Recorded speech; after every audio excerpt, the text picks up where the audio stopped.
Welcome to your intermediate second year English class. Today I am going to give you a little bit glimpse of your syllabus as well as the paper pattern.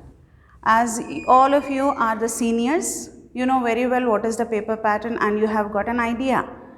Now you have become the seniors because you have got an idea and you have spent 1 year, whole first year, and you have attempted your first year paper. So that's not a big deal for you to handle it out. I hope everyone is doing great at home. Stay safe and take care of your health as well as your loved ones. But the life should go on, and you know that during our pandemic situation, we are facing a lot of troubles, but still we are trying to our level best to provide you the best of the facilities whatever we can able to. Now go ahead with that. First of all, let me give you a quick introduction to your paper pattern. The first one is, as you know that you have all the 3 sections, you are being quite well aware of the sections in your first year paper, but right now it has got a little bit change. Not this year, it happened like from first year to second year because you have been a little bit grown up. So you would have to go for the practical grammar more rather than the parts of speech, articles and all. The first section would be as it is, what you have done in your first year, like annotations from prose, annotations from poetry, then answers from prose, answers from poetry and answers from non-detail. All have 8 marks each, and I always suggest the students, please try to write down, attempt first this part. A section should be attempted first, so you can able to score 40 marks. Okay, at least you can able to score the passing marks. Then you can move on to the grammar side. And remember guys, remember students, just now I said you that there are a difference between the first year paper and a second year paper, especially related to the grammar part. Second could be as it is section B. You have the section B as comprehension passage 1 and comprehension passage 2. Comprehension passages I think you are doing since your school days and you got quite familiar to perform all these acts, especially the passages, and you can able to get the meaning of that what they were asking, and you can write down the answers. You know how to write down the comprehension answers, comprehension passage answers. Comprehension means understanding. So first of all you have to read thoroughly, then try to understand, and most of the students have a habit of reading the half question. They just immediately, because they are in a fast mode, so they immediately read out the half question and they try to attempt the answer. Please, because sometimes it happens that they give a tricky question which is true or false. Except this one, the other is true. Except this one. So there you have to read out the question first. What they are asking, which is not true. So normally we go ahead with that, which is true. We understand like that. So better to comprehend first, read, comprehend, then attempt it out. For that purpose I am saying that first you try to attempt all these first section. First of all, first section, so you can get away from that tension of the annotations and answers. Then definitely you can pay attention towards your other parts of the paper. So first is your comprehension passage from the non-detail as it is, it had happened in the first year, and in the second, again in the 7th part you have the comprehension passage which is unseen. Unseen means they can pick up from the any place, not necessary from the reader, from any random place. And sometimes they pick up from the reader, but sometimes it is from the random. So there is no need to actually rely on that you will get certain paragraph from so and so prose or so and so short story. It is not possible. Okay, so unseen, which will not be seen in your reader. Now from here the new part of your paper pattern could start. The first 8th one is here is the advertisement. Advertisement means you know advertisements, how they give the advertisements and all. But here we are not talking about the media advertisements, especially the TV and all, where you can get attracted by the music, by the colors, by the models. But And sometimes it happens that we get the slogans on our tongue, that okay, this particular, with the music itself you understand that okay, this particular advertisement belong to so and so product. Here is that they will give you one big paragraph type advertisement. Bold letters would be used and small letters means like side wise, corner wise, they will give you some of the important points from overall. Like here they will give you the heading, then what the matter is, then here something related to that venue, timings or all, that advertisement will be given, and they will ask you 4 to 5 questions from related to the advertisement. Again here also what do you need in advertisement, also what do you need? Comprehension. You have to understand. First you have to read thoroughly, understand, and then go ahead. For understanding here the question, not the advertisement. I am asking about, actually telling you about advertisements questions. Get the questions first, what the question is, then try to find out from the advertisement, read once the advertisement clearly, then read the question clearly, understand the question, then check it out the answer. In that way you can able to score better and you can be sure about your marks, because here there is nothing to be like tricky thing or something like that. It's very easy, it is not a guesswork whether you are not sure that okay, maybe I will get a marks or not. Here definitely you will get a marks if you write down proper answers. Next is your non-verbal. Remember in your first year what you have done? You would be given one pie chart or a paragraph, either go this one or do that one. Like from the pie chart you have to write down a paragraph by decoding the information given in the pie chart, or from the paragraph you have to create either a tree diagram or whatever they have mentioned it to you. Now here what you have to do, they will give you one pie chart. You have to understand that whatever it is written into that. For example, how many school going students? 20%, 30%, 40%. If you check it out in the reader, you can understand it very easily. That will be given it to you, and the questions would be related to the pie chart would be asked. Okay. For example, like as I said just now, school going children. 80% school going children, 10% working at factories, 5% working into the shops. They will ask you how many percentage of the children are working in the shops. So you would have to understand immediately from the pie chart, get the answer and write it down. And always remember that even for your, I think you have done in your first year as well, from comprehension 1, 2 to advertisement and non-verbal, everywhere try to write down the whole sentence. Don't just simply write down one word answers. There is no need of one word answers. Just write down one complete sentence so that it can make a sense. Otherwise it looks like that you are in a fast track mode and you just want to run away from the examination. Just please calm down and write down properly. Here you have bar graph. Again in the first year you have checked it out what is a bar graph, and here you have to understand the bar graph, and there you have to draw the bar graph. Now here you have to understand the bar graph and write down the related answers. Next is the table. Ranking tables, how you get the ranks in your subjects, and how you get the, you can, more of the students normally see the IPL rankings and all. So you can understand that who is scoring what rank. So the same way table would be given and you have to find out the related questions answer and you have to answer it down. The next is the flow chart. I hope you know flow chart as well. If not, we'll check it out into that at the time of explanation. I'll give it in the detail. So the flow charts, again one by one, step by step it comes down. That is known as the flow chart. They will ask you what is written in the third step. According to the flow chart, in the third step something is mentioned. What is that? You would have to go through that one and you have to understand and write it down. Here you can score 4 marks. If you are writing the whole sentence and the accurate answer, surely you will score the marks. Now next is the section C. In the previous class, in your first year, you have section C related to articles, prepositions, parts of speech, correction of errors and all. But right now you have a little bit different one. Because I said earlier in the class, like you are a grown up ones. So now first is that punctuation. Punctuation means comma, full stop, enough. No hyphen, exclamation marks, question marks. Then you have semicolons, then you have only colons. You have so many marks, punctuation marks, where inverted commas.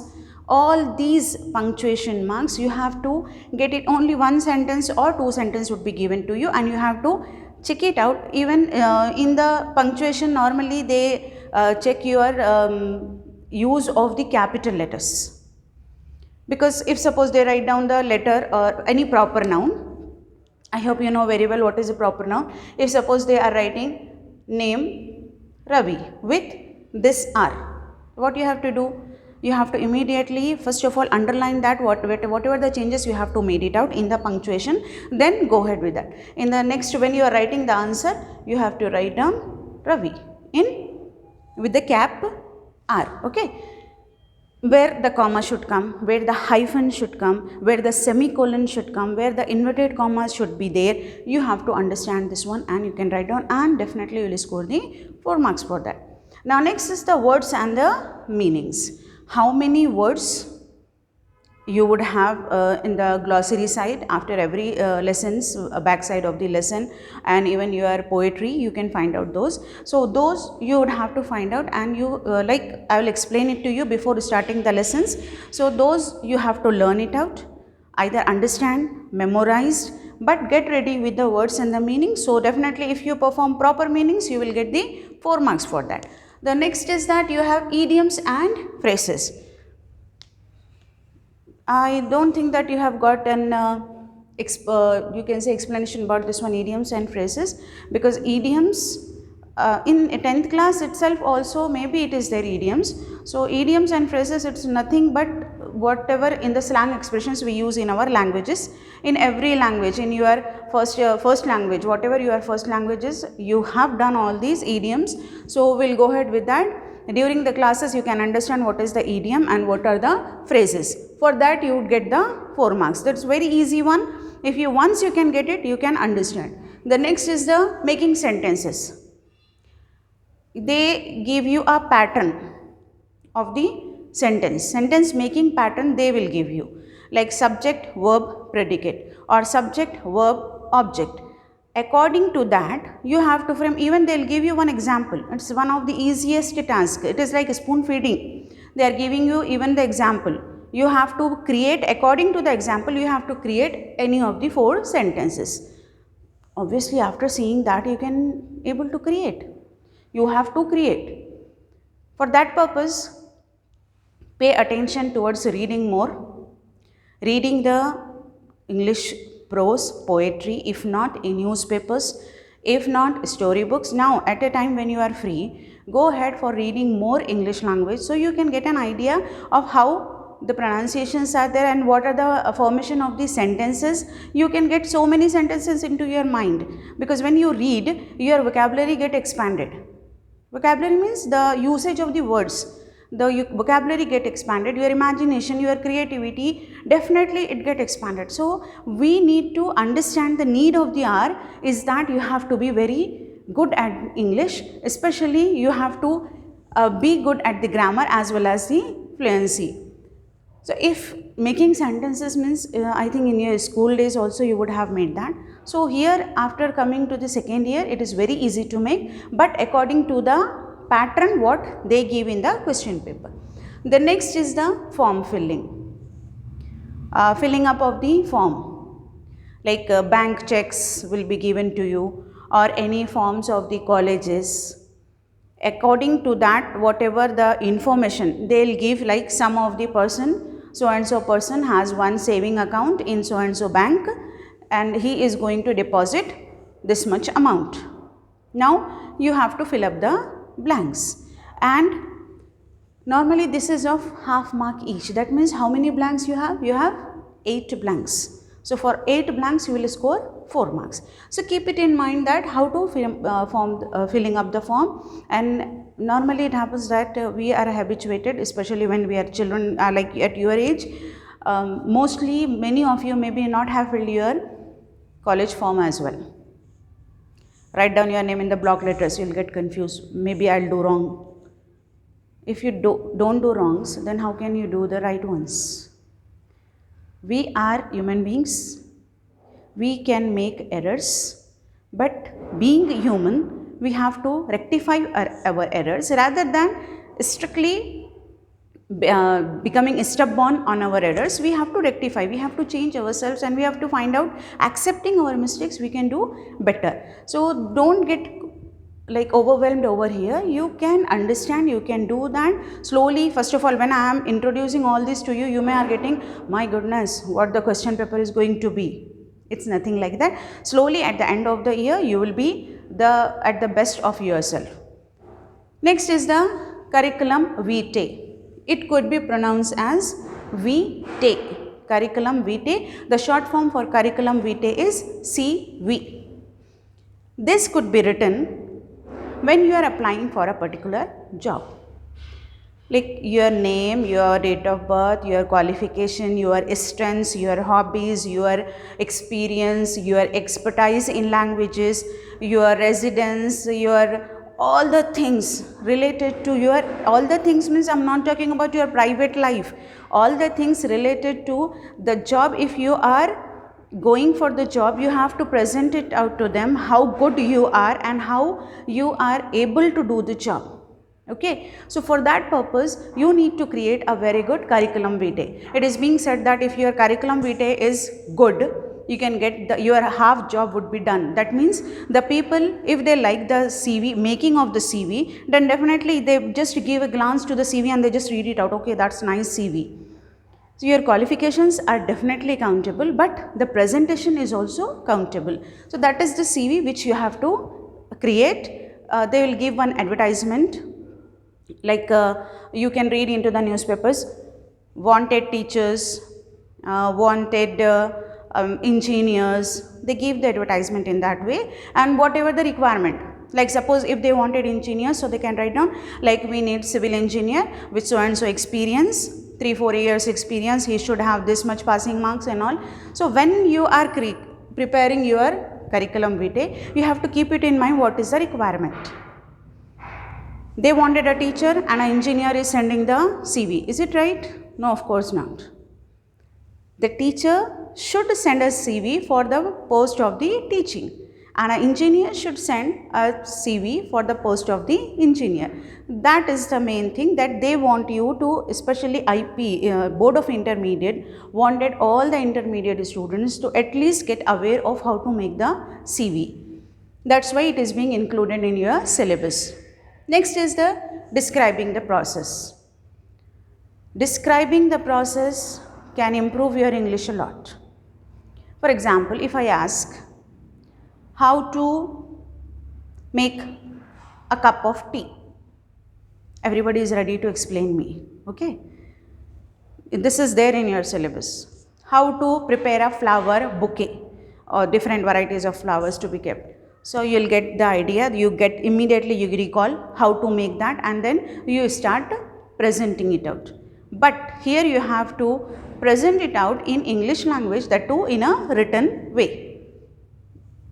Like for the example, I will take preparing a flower bouquet. So how to prepare a flower bouquet?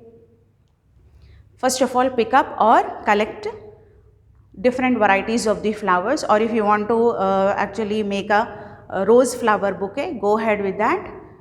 Collect the rose flowers with the actually twigs should be there, with that branches and twigs it should be, the leaves should be there, and then take a thick plastic cover, wrap it up in a form of a cone, put all the flowers and tie a ribbon and attach the corners with the cello tape. Okay, this is normally we do. If you want to decorate with the lace and all, that's up to you. Spray some shimmer or something, that's up to you. So if you want to write down any process, you have to maintain the step by step thing to be done. As I said, in the same way you have to create the describing a process. They may ask you variety of the describing process, some of them have been given in the reader. Sometimes they ask one should be different, two they give you, you have to do only one. Next is the letter writing. You are a champion right now in writing the letters. Since 6th class you are writing the letters. So you know very well what is the informal letter and formal letter, what is the body of the letter. Right now the letter presentation has been completely changed, no commas, nothing. Address has been changed, how to, you are not supposed to say respected and all. There has been a lot of changes in that. So as soon as we'll get the class for letter writing, surely I'll show it to you. The next is the note making. Note making is actually like they'll give you one big passage. Passage means 2, 3 or 4 paras together known as the passage. So one passage they will give it to you, and from that passage, first of all, what you have to do, you have to check it out, which are the main important points of that passage. You have to jot down the points. Point number 1 is this one. From one para each you can pick up important random points. Then most important thing is that you have to suggest a title for that passage. If suppose they are repeating something in the passage, then you can easily get now that what this particular passage is about so and so. Television makes you slouch, television makes you snatches your creativity. Continuous watching of television without the monitoring of the parents is not good for even for the health of the children and all and all. So if suppose this passage being written, so what could be the title? Obviously television. In the same way, you have to understand that what they are giving into that. You have to read with concentration, because there are 2 types of reading, extensive and intensive. Like sometimes we read not to understand, just for the sake. Like, okay, teacher has said that she would be giving us the chance to read. So one by one, now my neighbor is reading, now again it's my turn to read. So just for clearing out the mistakes, for getting the speed, I started reading out. At that type of reading, you don't understand. You only read for the sake of reading. Like you have attention, now it's my turn, I have to read. For my turn, I am reading so and so para, so let me read out, then I finish it off. But when you read for understanding, there is no need to read loudly. Silent reading is enough. You read silently without getting any disturbance, outer disturbance especially, without getting, if the people are shouting also, you don't bother, because you are completely engrossed into the reading. So when you read it out in that way, silent reading, then you understand the actual purpose of the note making. That means what is the main title of the passage, what is the most important point from the passage. This type of reading not only required for note making, it is actually required for your advertisement, for your comprehension passages both. That type of the reading where you need the concentration, total concentration on reading and understanding the material. Next is the stress marking. In every language, there are certain tones. This is known as the rising tone. This is the falling tone.